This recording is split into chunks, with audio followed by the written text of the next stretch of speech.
Is that for real?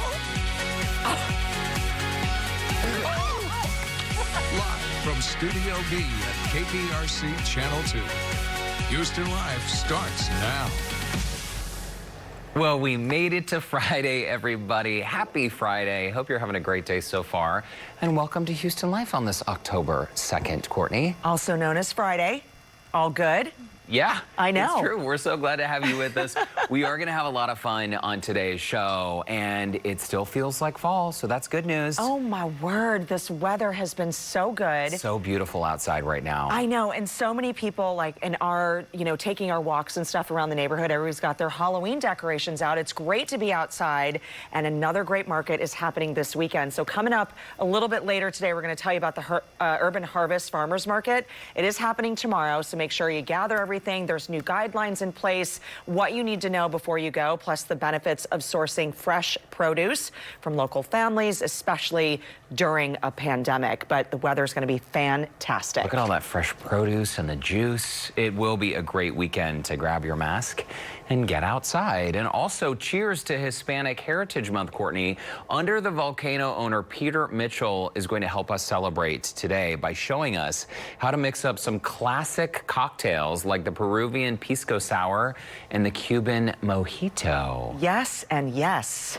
Very, very nice. You know, I went to Cuba back in 2003, and I remember sitting at this place, I think it was called the Floridita, where Hemingway used to drink his mojitos. Okay. And they were super strong and delicious, so I guess we'll have to find out today how authentic the flavor really is. Yeah, well, I haven't been to the Volcano in a while. It's been a minute, and I'm super excited about this. It's a great place in town, but definitely great cocktails as well. How was your morning walk today? I hear that there are some people on your route who just refuse to look at you. What'd you do? What'd I do?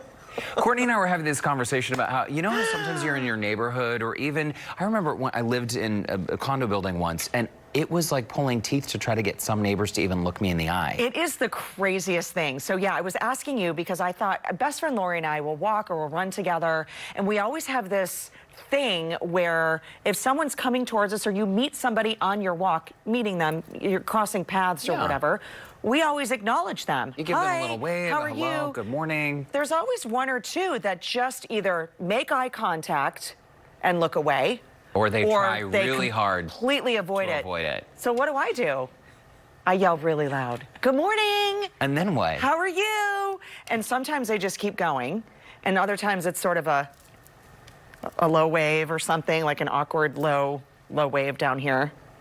So some people are just antisocial. Maybe they feel uncomfortable saying hello to people, but like you, I say hello to everyone. I mean, when I'm out for a run, I greet people when I'm out of breath, and hi there. Or just a little wave, a nod is fine too. I always have my AirPods in, so usually with the dog, or if I'm walking with Orlando or the boys or something, we're talking, but you acknowledge people. You acknowledge people that walk by. It's sort of a small town thing too, I think, as well, at least for me, going to visit my grandparents in southern Utah growing up. It was a town of 2,000 people, and so mostly everyone knew one another. And there was just you drive through a small town and you wave to people. I do that in my neighborhood. I wave to the neighbors and wave to even people with whom I have no friendship or relationship. It's still a little... Yeah, Orlando's a waver. I don't wave a lot, but he's a waver to anybody in their car. People have waved too if I'm walking or running in the neighborhood and I see people, they'll do a little from their vehicle, but the people on the side that don't, I think that's really weird. I think it's very neighborly to do it. Houston, big city, small town. Oh, that's what I'm saying. It's weird to not say hello. For sure, for sure. Yeah, I just get real loud in those. How are you? It's a big wave. It's a good morning. It's one of those. I mean, I've had coworkers before who literally won't speak to me.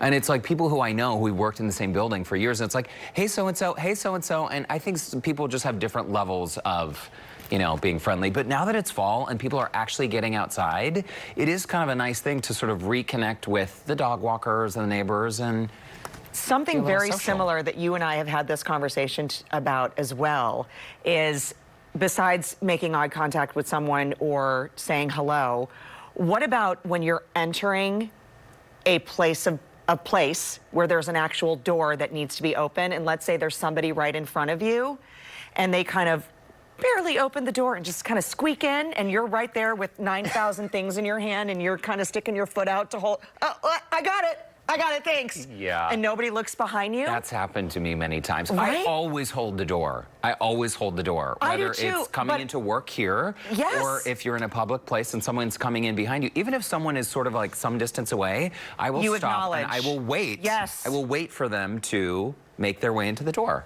So strange when that happens. And you can tell the people, because it's not a full open, it's open just enough for them to scoot in and just enough for you not to grab it.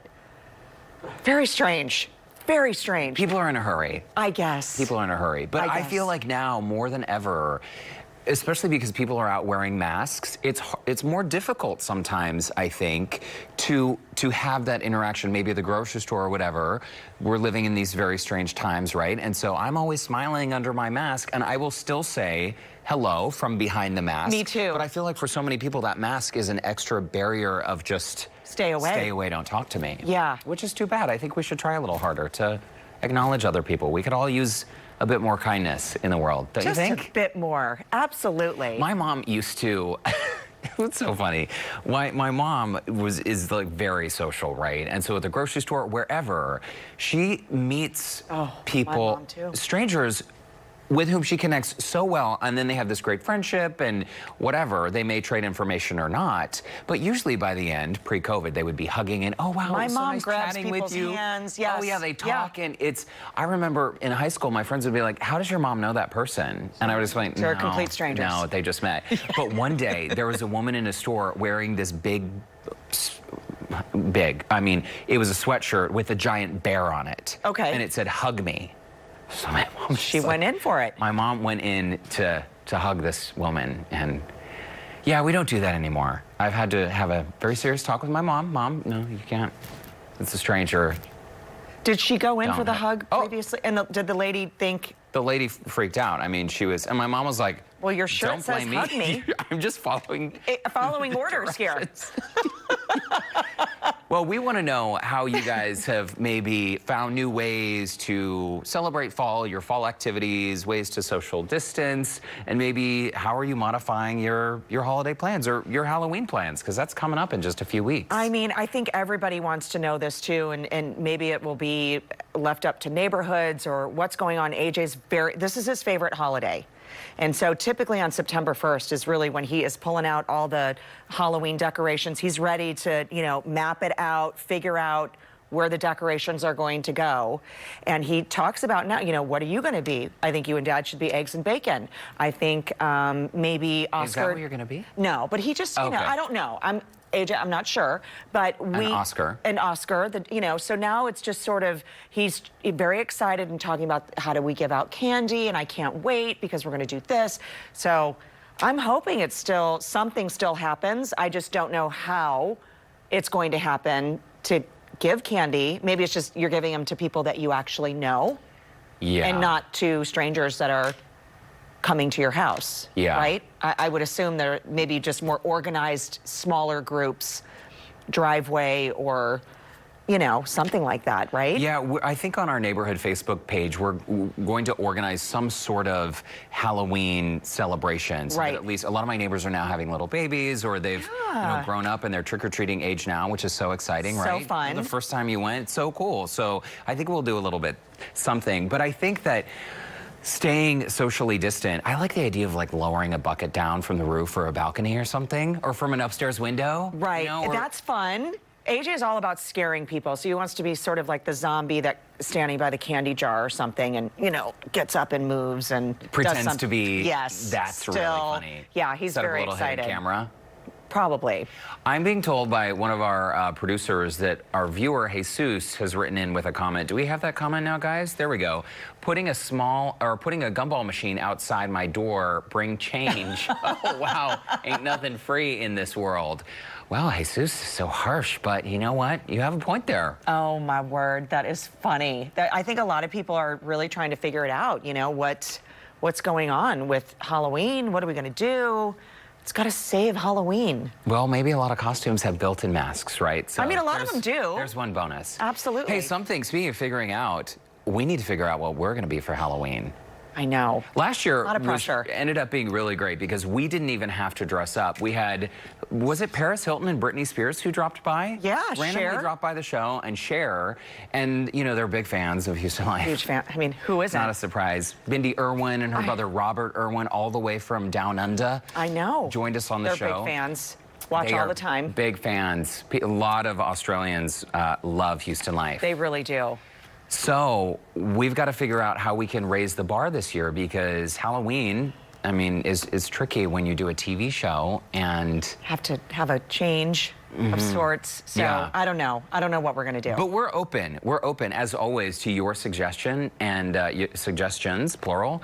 And we would love to hear what you think. We're all ears if you have ideas for us. What? Okay. What? What? I thought you were going to say something else. Do you have ideas? I don't. Courtney wanted to dress up as the Kardashians, but I did. just hearing that idea Oh, it'd made be me feel so fun. stupider. Like, I think I'm actually losing brain cells just thinking about I know, that but it would be possibility. fun. The other thing, It's not happening. can I say one that I really want? And I pitched this before, but nobody's jumped on it. Sonny and Cher. I think that would be so fun. Of course, I'm Sonny. You're Cher. Would that be fun? I mean, it's a great idea, but Cher has been on the show so many times So many now. times, we can't do I feel like that. we can't do her justice when we've had Every a real bingo thing. game we have, she shows up. So Okay, well, we'll figure it out. We're gonna But in the figure it meantime, we would love your ideas. And also a quick reminder that the deadline to register to vote, guys, it's on Monday. So if you live in Yes. Texas, which you probably do if you're watching Houston Life. Unless you're an Monday, Australian. October 5th is the deadline to register if you want to vote on November 3rd, the general election. And early voting here starts October 13th. It runs for about 2 weeks. I believe it ends on October 30th, right before Halloween. So register. And I have posted a link on my KPRC Facebook page to the Secretary of State's website in case you need to A, register, or B, verify your registration. very it's super easy. Enter Very your name easy. and your county, and you're good to go. And it's very important to check your registration because a lot of current registrants, their names had been purged. are you, and I know you and I have chatted about this before, how special it is to actually vote on Election Day. It's one of those kind of moments that, you know, we pride on for that particular day. But are you doing Election Day or are you going to go early voting? Which one? Do you remember know? what happened to me during the primary election? I know. 6.5 Me too. hours waiting in line. No, Yeah, no, crazy. so you're gonna do And- early. Well, and now that Harris County only has one place to drop off the Yes. mail-in ballots, you know how I feel. We should be Right. making it easier for everybody to vote. It is our most basic civic duty. And I'll be early voting because I'm afraid of what might The happen lines on and Election craziness. Day. I Those know. lines. So get out there and early vote because, yeah, 6.5 hours in line is Yeah. not something that I think ever thought we Orlando would be facing. waited 4 hours or something like that, and I think I was about 2. So you obviously, that story from that polling location at TSU. TSU, yeah, I had been at rodeo and I went straight from rodeo. And your rodeo costume is perfect for voting. My rodeo costume. The boots are not a costume. I know, but that, you know. We're gonna get hate mail for that. No, I'm saying that in the most lovely way. That's what I call a costume. Clothes are costumes. I know. You had your costume on. I showed up there at TSU with the biggest cowboy hat and my jeans and the boots, and wow. Cowboy boots, I used to think were comfortable until I stood in line for 6.5 hours wearing those boots. So take it from me, vote early. October 13th, early voting starts, and the deadline again to register is Monday, October 5th. Absolutely, you got to get out and vote. And I posted that link too, but I'm going to push it up to the front of my page as well. But go check out Derek's because super important, like he said, checking too to make sure that you are that you are registered. So easy, just very easy information. Press the button and you're done. Yeah, very, very nice. All right, what else do we have Okay. to chat about today? We actually had a really interesting topic, but I think we should save it for next week. We can save it. It's about a woman. Should we tell people now? Sure. Okay, so a woman found out her boyfriend hadn't washed his pillowcase in 10 years. That's the grossest thing like the pillowcase or the pillow? Oh, did I say pillowcase? I meant was the the- actual pillow. It was the pillow. But I don't think you're actually supposed to keep your pillows for that long, right? I don't think so, but you're supposed to wash them. Or replace them. Yes. That's nasty. Every 6 months to a year. Don't you think that probably stunk to high heaven? I wonder if the guy was getting sick all the time, because it seems like, especially if you're dealing with allergies or whatever, your pillow probably gets... Oh, that's the pillow? Wow. Okay, That's unfortunate. well, Are they still together? Lunchtime is now over, people. And It's stained. still a couple hours away from dinner, so just forget you saw this image. But we're going to table this conversation until early next week, because, Courtney, I feel like... This is, well, here's the thing. There are a lot of things we can- I get it. When you have a pillow that is your pillow, nothing can replace it. You have to, you know, when you go, because I had a really great pillow and then I needed a new one. And I haven't then been able it's to. not quite the I have same. like 20 pillows at home that are terrible. Yeah, and you have to break And a I new keep pillow trying to in. shove them into the kids' rooms or on Orlando side or something, and they keep this constant rotation. I don't know what you do with a bad pillow that you buy that you're not going to use. Where do you? I don't think you can donate them. No, because I think it's a health code Right. violation. So what am I doing with You these? have to throw it away, or Give me that guy's address. Maybe I can send him a new pillow. just follow the trail of roaches. You'll find his house. Ew, 10 years. I know, it's really too bad, but we will do a deep dive on really gross topics on Monday, I promise. That's coming, don't you worry. Yeah, And after the break, you know what else is coming? We are calling all ghosts and goblins. We are sharing socially distant Halloween activities that you can enjoy with your entire family. It's up next.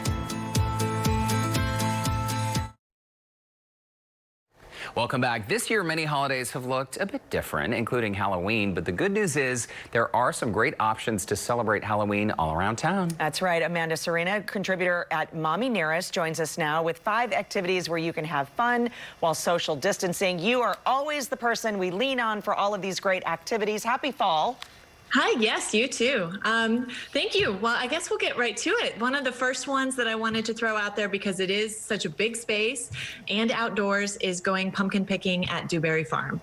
So it's a wonderful location. They always have so many great activities there. Of course, with COVID, things are a little bit different this year. They want you to go online and make a reservation so that they can have some crowd control. And then, of course, continue to bring your masks for any time you can't socially distance from people. And they do still have this corn maze and some other outdoor activities, right, Amanda? Yes, they do. So they have the corn maze and they have the pumpkin hauler with all of the different already carved pumpkins that are all lit up. So they still have a number of their fun activities going despite the social distancing. I'm so glad they're open and ready to go. It's such a crowd favorite for kids of any age. I know my mom loved going there with the boys as well. So tickets range from $17 to $33. Again, check online for all the details for that.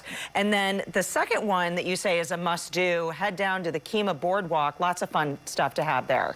Yes, Kemah is still doing their Boo on the Boardwalk. And of course, they also have lots of outdoor spaces. There's a number of different activities happening. But the one that's kind of a little bit of a hidden secret is the, it's called the, Little Boo Haunted Fun House. And so it's a, kid-friendly haunted house, and they're only letting one family kind of go in at a time. And again, they're kind of pacing it, and the host that will take you through will be masked and also gloved during that as well. Oh, what a great idea. And I understand that costs $5 a person to do that Little Boo Haunted Fun House. Pretty cool that they just let one group at a time do that. Let's move over to a socially distanced trunk or treat event, Amanda, at a local church. Yes.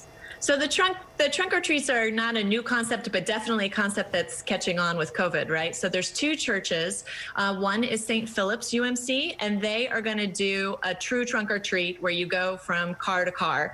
They're going to space out the cars and only request that one family go at a time to pick up Halloween candy. And then St. Luke's is doing St. Luke's United Methodist Church is doing a drive-through trunk or treat. And so there'll be different stops that you can get at with different candy, and each car is going to be themed with a different cartoon theme. We did one at St. Luke's for their fall kickoff, and it was a huge hit with the kids. And they're encouraging people to dress up there as well, and they'll do a family photo at the end.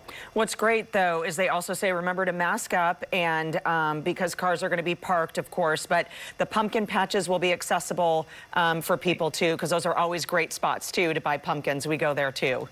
And it's real easy drive in, drive out kind of situation. So those are great photo spots during the year as well. I love both of those. And you say the next one is head over to Constellation Field, where it's all geared up there for Halloween. All geared up there for, so Constellation Field is where the Skeeters play, the baseball team from Sugar Land. And so it is a big outdoor arena, and they have a number of different vendors set up that you can do. They're going to socially distance. They're going to have all of the different safety measures that they had in place during the baseball season. So they are going to temperature check and require masks and things of that nature. But the vendors themselves are also going to have masks and prepackaged candy, and they're going to show some sort of Halloween movie. I don't think they figured out just which one yet, but they are going to have a number of events, and that is on Halloween night. So if you're looking for something that is not trick-or-treating on Halloween, this is a good alternative. And the cost for that, $5 for kids up to age 12, $7 over the age of 13. Kids under 3 are free. Let's talk about a drive-in theater. And this sounds kind of fun to watch, kind of a scary-ish movie. Scary-ish movie. I think they have, if you're going to go scary-ish, they've got Beetlejuice. But then, of course, they have Hocus Pocus and Greatest Showman. There's a number. This is at Sawyer Yards, which is rooftop cinema. They have actually upped their game a little bit, too. They're now doing 2 showings. There's one at 7:30 and one at 10:30. The ones that are later, of course, are going to be a little bit less kid-friendly. But they have different snacks and things that you can purchase via apps while you're there, but you can also bring in your own food and make a whole night of it with your own popcorn and candy and treats, whatever you want to do. I think it's great. The last time I went, I think it was August, so a little bit of swelter was left in the air. This is definitely drive-in movie weather that we're dealing with here. And the great movies, of course, Hocus Pocus, we were just talking about it upstairs. It's great. Beetlejuice, Ghostbusters, it's awesome. Awesome, exactly. So those are just a couple of ideas. Hopefully one of those will fit for somebody. Amanda Serena, Mommy Nearest contributor, thank you so much. Thank you. Happy Halloween. By the way, we have shared the complete list of the activities on our website. Check it out there. Lots of good stuff. And still ahead, we are testing our bartending skills, by mixing some cocktails to celebrate Hispanic Heritage Month.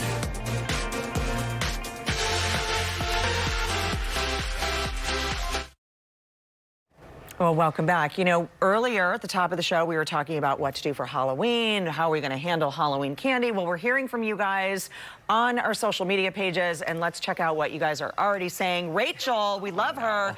She says, we're thinking about a candy slingshot. Yeah. Watch out for the eyes. I hope you have a hefty insurance policy too, Rachel. That could not end well.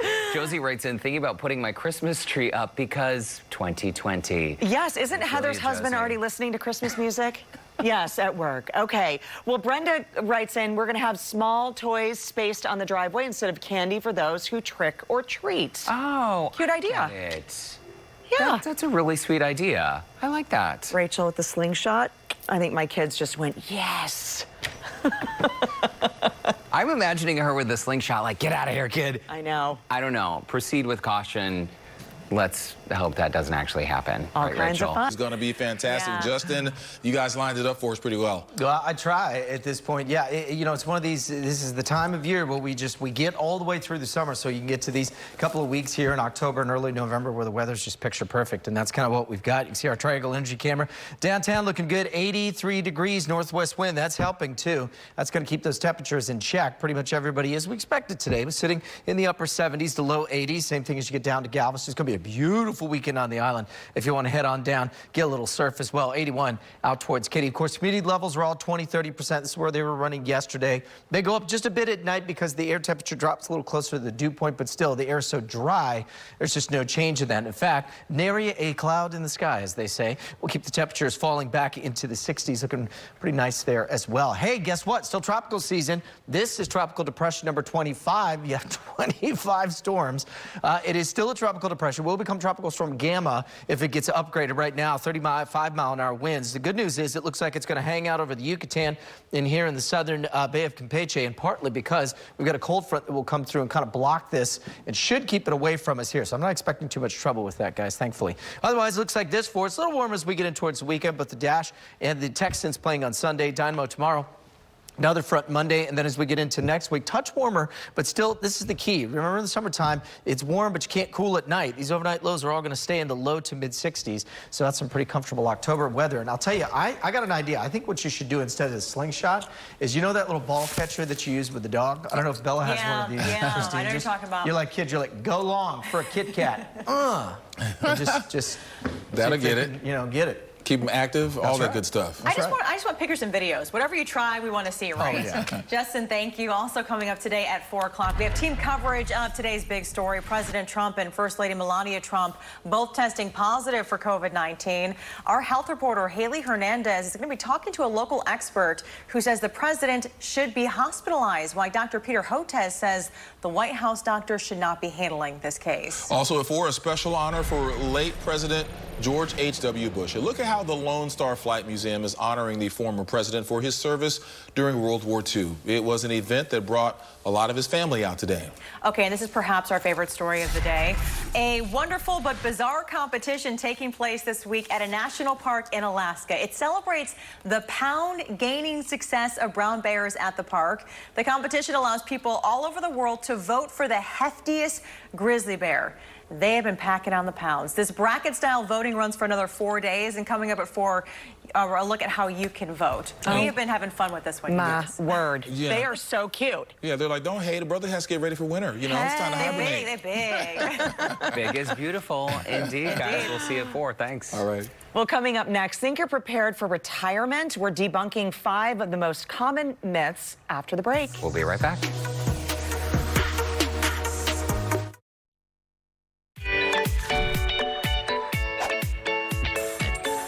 Here's a question. Do you think you've been budgeting the right amount for retirement? On today's Finance Friday, we are tackling some misconceptions that might come along with saving for your golden years. Joining us now to debunk 5 common retirement myths is certified financial planner and president of Shakiba Capital, Trevor Shakiba. Good to see you. Happy Friday.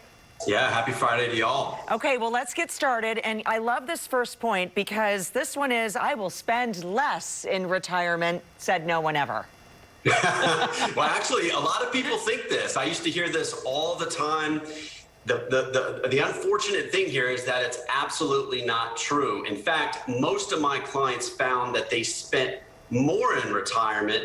And the reason for that, there's actually many reasons, but the main reason is you've got more time on your hands. And when you have more time on your hands, Courtney, you can probably speak to this. You find ways to spend money. Add to cart. My advice here to all of my clients, whenever we were running their numbers, was to factor in a minimum of 100% of current living expenses. And then a lot of times we actually looked at 120 or 125%.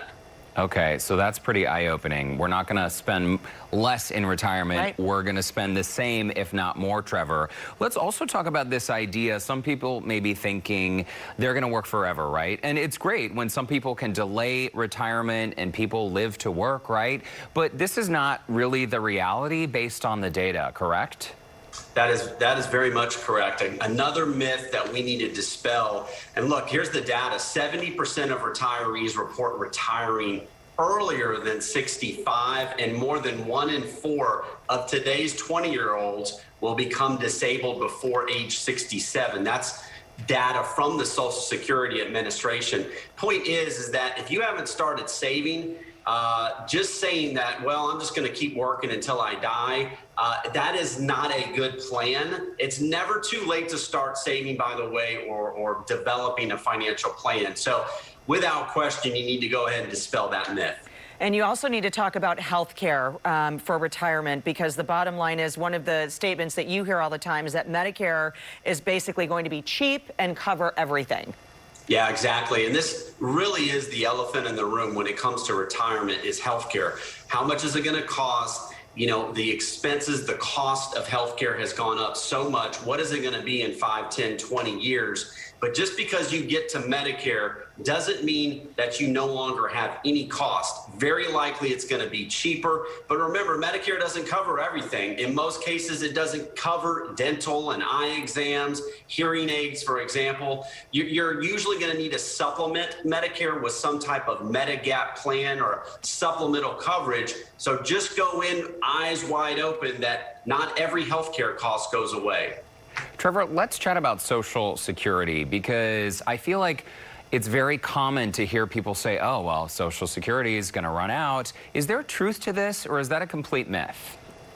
Well, there's some truth to it, meaning if we stay on the exact same course and don't make any change after a significant number of years, yes, Social Security is going to have to be reduced. But here's a few key points, because I put it in here because it's a big myth in my opinion. Number one, if you're close to retirement or in retirement, probably not going to affect you.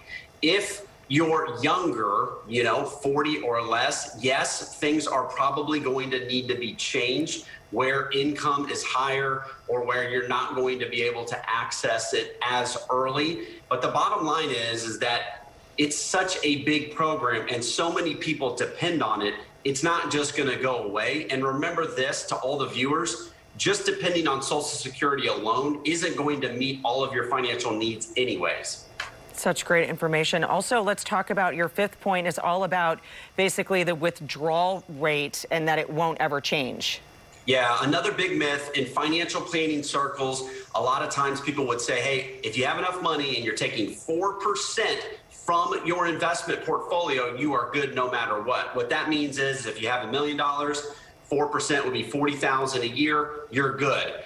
Well, the truth is that you need to reevaluate that each and every year. Did the market go down substantially? When did you retire? All of those things can change your probability. So you can't just set it and forget it, for example. Continuously update, make sure you're on track, adjust for inflation. All of those things are important. And just to clarify and underscore this point, Trevor, you mean even when someone has retired and they're drawing from their retirement savings, they need to continue to adjust and sort of reevaluate? Yeah, absolutely. Not just down. If you have 3 or 4 or 5 great years, you may actually be able to increase your withdrawal rate. The point is that you can't just retire at 62 and say, hey, I have enough money, I'm going to take 4% no matter what the market does. You could put yourself in a predicament because remember, you're going to need those assets to last not 5 or 10 years, but potentially 30 plus years for the amount of time you would be in retirement. All right, Trevor Shakiba, thanks for keeping us on track. You bet. And to our viewers, if you are looking for a new way to invest, you can connect with Trevor by visiting shakibacapital.com. And still to come, Houston's largest farmers market is dishing out 2 programs for fall that will benefit the health of you and your family. We're going to tell you what they are after the break.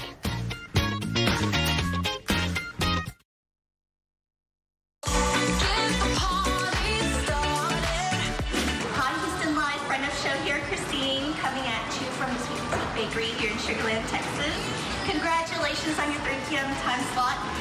Thank you for always bringing us joy, and especially during times like this. Hi, Derek. Hi, Courtney. Dipsy and I love watching Houston Life. Happy birthday, Aaron. We love you. We appreciate all your hard work, everything you do for the show, and we hope you have a very special day. Oh, how lovely. Christine and Corey Dempsey, thank you so much for their shout outs. And our happy birthday to senior producer Erin Montoya. I know, we love her so much, and we want to wish her birthday is actually tomorrow, but everybody loves a good birthday shout out. And she works so hard. We do have the best team. So happy birthday, Erin. Happy. Glad to celebrate you today. Perfect weather to have a weekend birthday outside, right? Oh, for sure. We're not invited, though, just letting you know. I was. I can't say I'm surprised. Anyway, happy birthday, Erin. And we're going to shift gears now to Houston's largest farmers market, Urban Harvest. We're big fans. It's all set for the fall season with some great seasonal and local produce. It's definitely a must attend. And not only will you be able to snag your pumpkins and apple cider, but as Houston Life reporter Joe Sam learned about 2 of their fall educational programs that are free for the community to check out. Fall is here, which means it's time to fall in love with your local farmers. And that's why we're at the largest farmers market here in Houston, Urban Harvest. So let's grab a drink and meet up with Miss Monica, a culinary director for Sydenham Clinic. Let's go.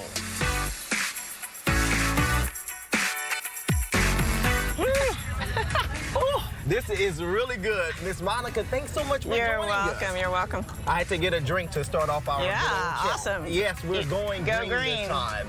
And that's what we've been doing here. Yeah. We've been going green because you work with Planet Ford a good organization that really gives people nutritional facts and nutritional benefits whenever they're looking for some things healthy for their family. So talk a little bit about what you do and how you worked with them and partnered up with them. So Planet Forward, awesome organization. They put a refugee that comes to this country, they give them a farm, they teach them how to farm, and then they give them a farmer's market. So they represent quite a few markets, but they also have a drop. They have a hub as well as a drop site. I became a drop site during COVID, so they drop on Tuesdays. It's a share of about a half dozen wonderful seasonal, weekly things from the garden, and people pick it up. I have a lot of picker-uppers, and then I cook with the leftovers, whatever they leave me. She then takes those leftovers to the Sydenham Clinic to show that every recipe and dish has a story behind it. It's a special class that nutritionist Shauna Tatum says educates the community about sourcing from their local farmers and understanding what's going in their bodies. Tell us a little bit about the nutritional benefits that people can get from coming to a local farmer's market. Oh, there's so many, Joe. When we think about all the things that the farmers do, we're thinking about those local seasonal ingredients that benefit our health in many ways. Seasonal foods bring us things that are vitamins and minerals that we need at certain times of the year. So when we shop at a farmer's market, we're getting those more available nutrients every day. And with the full line of tasty fall produce like pumpkins, okra, a variety of peppers, and sweet persimmons, there's so much for families to choose from. There's also new safety protocols in place to keep families safe as they shop. We really never close. We're here through the pandemic, open for business with a little bit different precautions. Everyone is required to wear a mask, but we're very glad to still be open and thriving. With all the adults and kids enjoying the day and getting to know their local farmers, Shauna says it's all about the trust between the families and farmers. When you build a community here at the Urban Harvest Farmers Market, you start to improve your health, not just the foods that you're eating, but you build a community. And that's one of the things at the clinic, at Sydenham Clinic, that we teach our patients. When we're talking about longevity, there are many pillars that affect our long-term health, really our health span. We want to have good, long health, not just years, but health in our years. So when we come to the farmers market and we build a community and get to know our farmers and understand the things that they're doing to prepare food for us, it enriches our experiences and it enriches our well-being. A fantastic community indeed. If you would like to learn more about the Plant It Forward program or Sydenham Clinic, we'll have a link to all of that on our website, HoustonLife.tv. And Urban Harvest opens at 8 a.m. tomorrow, 8 to 12, so go on out. It'll be a great time. After the break, cheers to Hispanic Heritage Month. We are mixing up classic cocktails like a Cuban mojito to celebrate. That's next.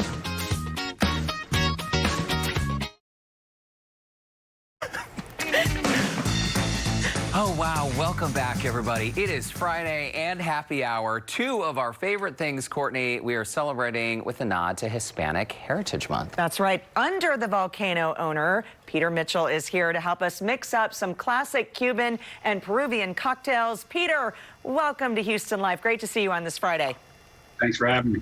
You guys, this is a mainstay, as we all know and love it, the Volcano. The Volcano is what we call it. You guys opened in 1989, and I love this because it's a husband-wife duo. It's a mainstay, and I thank you so much for being here because your classic mojito is one that we all know and love. Oh, thank you very much. Yeah, we got that recipe years ago. A friend went to Cuba, mid-'80s, and brought back the recipe. And Peter, your wife, Vera, who is your partner in crime, she's there somewhere, right? Is she behind the camera? Come on, Vera, give us a wave.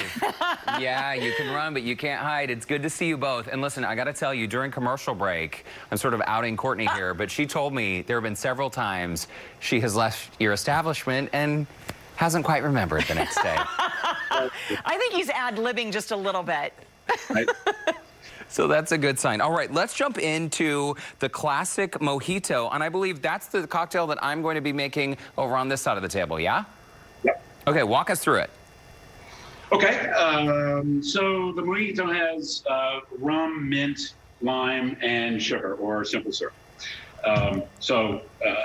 we use a highball glass, and we're going to use about 10 to 12 mint leaves.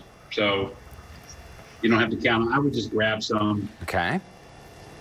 Fresh mint in there. And you kind of want to scrunch it up just a little bit, I guess, right? To kind of get the flavors going? Well, we'll get there. Oh, okay. So, you take a little bit of soda water. We're using Topo Chico, just a tad, just a little bit. Okay. This will make it easier for you to muddle. And I can put it there directly into the glass? Just a little bit. Okay. Good. Just tiny bit. Then you should have a muddler. Yep, I got the muddler.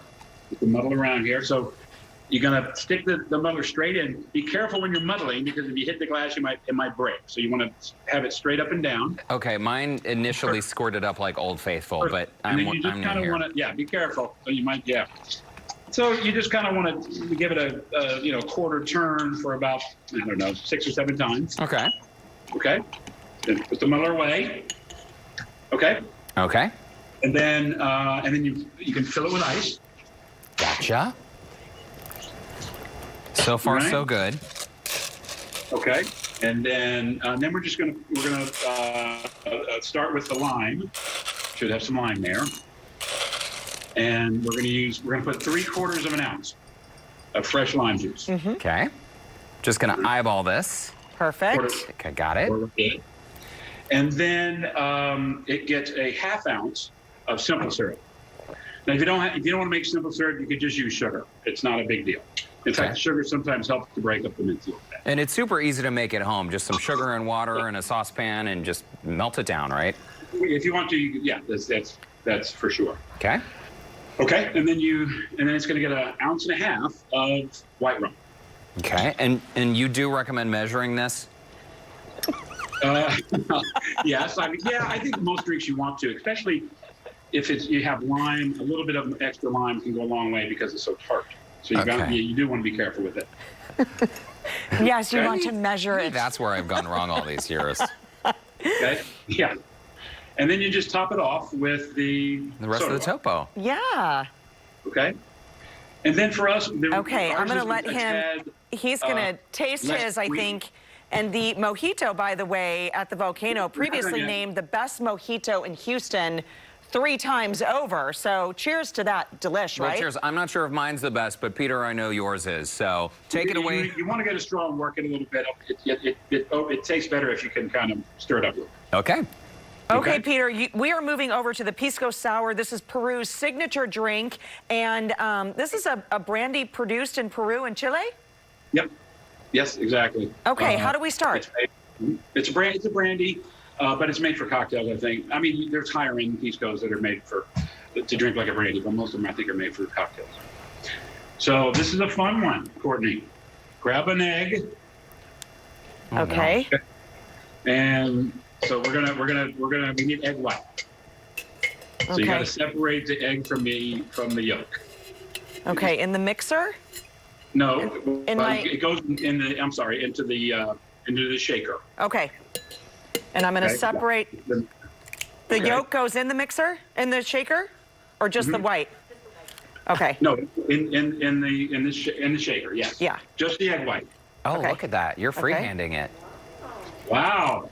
It was very impressive, Courtney. Okay. Got a little bit of yolk in there. It's okay. Okay. And then we're going to go ahead and put some lime in, and this time we're going to put 3/4 of an ounce of fresh lime juice. Okay. All right. Try that. Done. And Peter, we don't want to rush you. We don't want to rush you, but we are super tight on time. So run us to the finish line. Okay. And then 1.5 ounces of Pisco. Okay. And while you were mixing this up, Peter, I understand you guys have a Day of the Dead celebration coming up? We do. Start shaking. You're going to shake that mixture for 30 seconds very vigorously. Okay. Yeah, we do have Day of the Dead every year. We're going to do it on November the 1st this year from 5 to 10. We will have an altar for all of the loved ones that people lost last year. And more subdued than in previous years. Sorry to jump in and cut it short, Peter, but Sunday, November 1st. And thanks so much for your time today. Cheers. Happy Halloween. I made it. To our viewers, for a recap of the full recipes, you can visit our website, HoustonLife.tv. And we'll be right back with more Houston Life. Cheers. All right, guys, that does it for us on this Friday. We'll hand it on over to you. Cheers. Great to see you guys. You guys have a great weekend. Yeah. Thanks.